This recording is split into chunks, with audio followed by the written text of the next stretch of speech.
नमस्कार मु तनुश्री आपण मानक स्वागत करुच्ची मो यूट्यूब चैनल मो कथा को। साधारणतः आमे सब बड़े अधिका चिंता करिथाउ किसी अधिका ओवर थिंकिंग कर नौ। जदि आपणक मन रे अधिका चिंता कि किसी अलग कथा आपणक मन भितर पशुची एही कहानी को शुणु शेष पर्यंत।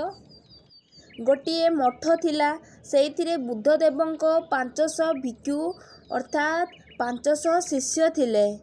से माने सठिक मार्गदर्शन पाई अभ्यास करुथिले। गोटे दिन आउ गोटे पिला शिक्षा ग्रहण पाई आसिला।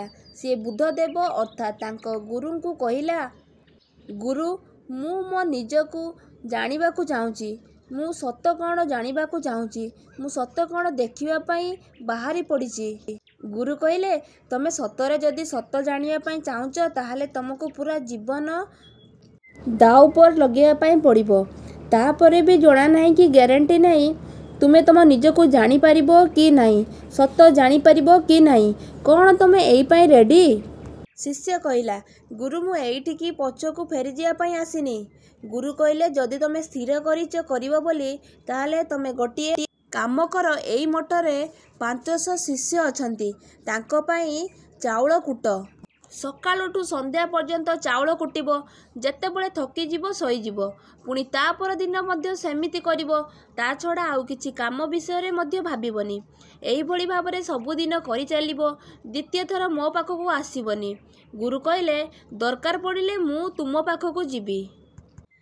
सेई पिलाटी गुरुंको आदेश पालन करिया पाई जाइकी चाउଳ कटिबा आरंभ करदेला। आश्रम रे 500 शिष्य समस्तଙ୍କ पाई खाद्य प्रस्तुत होबा पाई अनेक चाउଳର आवश्यकता पड़ुथिला। सेई पाई से शिष्यटी जल्दी उठी जाउथिला आउ राति रे अनेक समय पर्यंत चाउଳ कटिबा पाई लागि पड़ुथिला आउ थकी की सोई पड़ुथिला सेइठी जोउठी से चाउଳ कुटुथिला। शिष्यटी कहारी सांगरे कथा हो नथिला कि ताकू कहास कथा हबा पाई समय मिलु नथिला। ता छड़ा ता सह कथा हबा पाई मध्य केही आसु नथिले। एमिति किछि मास जाई चाउळ कुटिबा बेले ता मनरे पुराणा विचार मनरे आसुथिला। गोटिए मास एमिति चलिला। तापरे एई पुराणा विचार को किछि नुआ विषय मिलला नाही, जहा फल रे पुराणा विचार धीरे धीरे मनरु चली गला। धीरे धीरे ता मनरे विचार भी कम होबारे लागिला। गोटे वर्ष मध्य रे से ता ना मध्य भूली गला। से सबु बेले चुप रहुथिला आ विचारहीन अवस्था रे खाली चाउळ ही कोटी चालुथिला। सीए केबे ध्यान करि नथिला कि शास्त्र पढ़ि नथिला। अलग शिष्य ताको मूर्ख भाबुथिले। एई भली भाबरे 12 वर्ष हो गला। सेतेबेले गुरु घोषणा कले मोर अंतिम समय आसी गलानी आ मते एबे मो उत्तराधिकारी बाछिया पाई पड़िबो जिए कि एई मठर मुखिया हबो।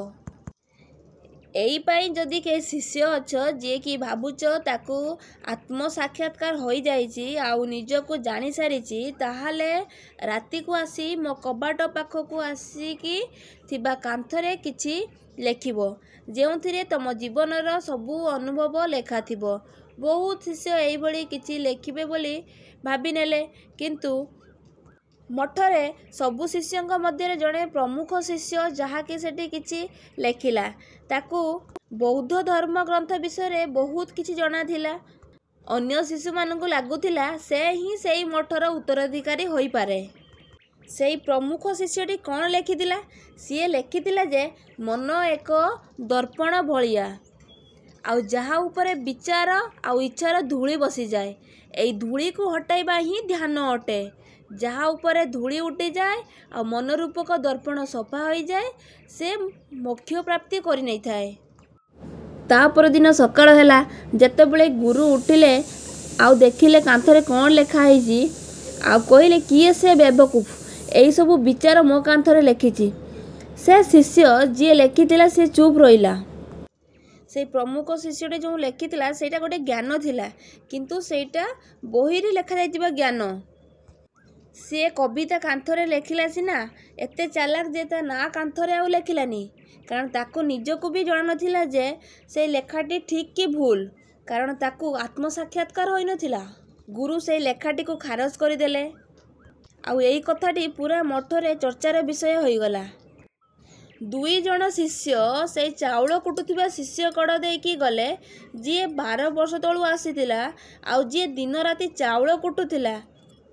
ଦୁଇ ଜଣ ଶିଷ୍ୟ ଯେଉଁ ଯାଉଥିଲେ କିଛି କଥା ହେଇକି ଯାଉଥିଲେ। ଆଉ ସେଇ ଚାଉଳ କୁଟୁଥିବା ଶିଷ୍ୟଟି ତାଙ୍କ କଥାକୁ ଶୁଣିକି ଧୀରେ ହସିଦେଲା। ଆଉ ସେଇ ଦୁଇ ଜଣ ଶିଶୁ ପଚାରିଲେ, ତୁମେ କ'ଣ ପାଇଁ ହସିଲ? ସମସ୍ତେ ତାକୁ ମୂର୍ଖ ଭାବୁଥିଲେ, କାରଣ ତାକୁ କେହି ଶାସ୍ତ୍ର ପଢ଼ିବାରେ ଦେଖିନଥିଲେ ନା ଧ୍ୟାନ କରିବାରେ। ଯିଏକି କିଛି ଜାଣିଥିଲା ନା କେବଳ ଚାଉଳ ହିଁ କୁଟିବା ହିଁ ଜାଣିଥିଲା। ସେଇ ମଠରେ ବଡ଼ ବଡ଼ ବିଦ୍ୱାନ ଥିଲେ, ତାକୁ କେହି ପଚାରୁନଥିଲେ। ମୁଁ ଏଇପାଇଁ ହସିଲି କି ଗୁରୁ ଠିକ୍ କହୁଥିଲେ, କାନ୍ଥରେ ଲେଖାଯାଇଥିବା ସବୁ ପ୍ରତିକ୍ରିୟା କଚରା ଅଟେ। ସେଇ ପଂକ୍ତିର କିଛି ମୂଲ୍ୟ ହିଁ ନାହିଁ। ଆଉ ସେଇ ଦୁଇ ଜଣ ଶିଶୁ ଆଶ୍ଚର୍ଯ୍ୟ ହୋଇଗଲେ ଆଉ ତାକୁ ପଚାରିଲେ, କ'ଣ ତମେ ଏଇଭଳିଆ ପ୍ରତିକ୍ରିୟା ଲେଖିପାରିବ ଯାହାକି ଏହାଠାରୁ ଅଧିକ ଭଲ ହେଇଥିବ? ଚାଉଳ କୁଟୁଥିବା ଶିଶୁଟି କହିଲା, ମୁଁ ତ କିଛି ପଢ଼ିନି, କିଛି ପଂକ୍ତିଆ କହିପାରିବି। ଯଦି ତୁମେ ତାକୁ ଲେଖିଦେବ ତାହେଲେ ମୁଁ ତୁମ ସହିତ ଯିବି। ସେମାନେ ଗୁରୁ ରୁମ୍ ପାଖକୁ ଗଲେ। ଚାଉଳ କୁଟୁଥିବା ଶିଷ୍ୟଟି କିଛି କହିଲା ଆଉ ଦୁଇ ଜଣ ଶିଶୁ ତାକୁ ଗୁରୁଙ୍କ ରୁମ୍ କାନ୍ଥରେ ଲେଖିଦେଲେ। ଆଉ ତଳେ ମଧ୍ୟ ଚାଉଳ କୁଟୁଥିବା ଶିଷ୍ୟଟିର ନାଁ ମଧ୍ୟ ଲେଖିଦେଲେ। କ'ଣ ଲେଖିଲେ? ଚାଉଳ କଟିବା ବଲା। ତାଙ୍କୁ ଲାଗିଥିଲା କି ଗୁରୁଙ୍କୁ ଲାଗିବ କି ଏଗୁଡ଼ାକ କିଏ ପୁଣି କଚରା ଗୁଡ଼ାକ ଲେଖିଛି। ଗୁରୁ ତା ଉପରେ ବି ରାଗିବେ। ଯିଏ ଏଇ ପଂକ୍ତିଆ ଲେଖିଥିବ ତାକୁ ମଧ୍ୟ ଆଶ୍ରମରୁ ବାହାର କରିଦେବେ। ସେଇ ଚାଉଳ କଟିବା ବାଲା କ'ଣ ଲେଖିଥିଲା? ବହୁତ ଅଦ୍ଭୁତ ପ୍ରତିକ୍ରିୟା ଗୋଟେ ଲେଖିଥିଲା, ଯାହାକି କ'ଣ ଥିଲା? ମନ ତ ଏକ ଭ୍ରମ, ନା ମନ ଅଛି ନା ମନର ଦର୍ପଣ ଅଛି। ଯଦି ମନ ହିଁ ନାହିଁ ଧୂଳି କେଉଁଠି ରହିବ? ଯିଏ ଏହାକୁ ଜାଣିଛି ସିଏ ସତକୁ ଜାଣିଯାଇଛି। ଗୁରୁ ଏଇ ପଂକ୍ତିଆ ଦେଖିକି ଅଧ ରାତିରେ ଯାଇକି ଚାଉଳ କୁଟୁଥିବା ଶିଷ୍ୟ ପାଖକୁ ଗଲେ। ସେ ଶୋଇଥିଲା। ଗୁରୁ ତାକୁ ଉଠିବା ପାଇଁ କହିଲେ ଆଉ କହିଲେ, ମୁଁ ମୋ ଉତ୍ତରାଧିକାରୀ ବାଛି ସାରିଛି। ତୁମେ ମୋ ଝଡ଼ି ଆଉ ମୋ ବସ୍ତ୍ର ନେଇନିଅ। ଆଜିଠାରୁ ତୁମେ ମୋ ଉତ୍ତରାଧିକାରୀ ହେଲ।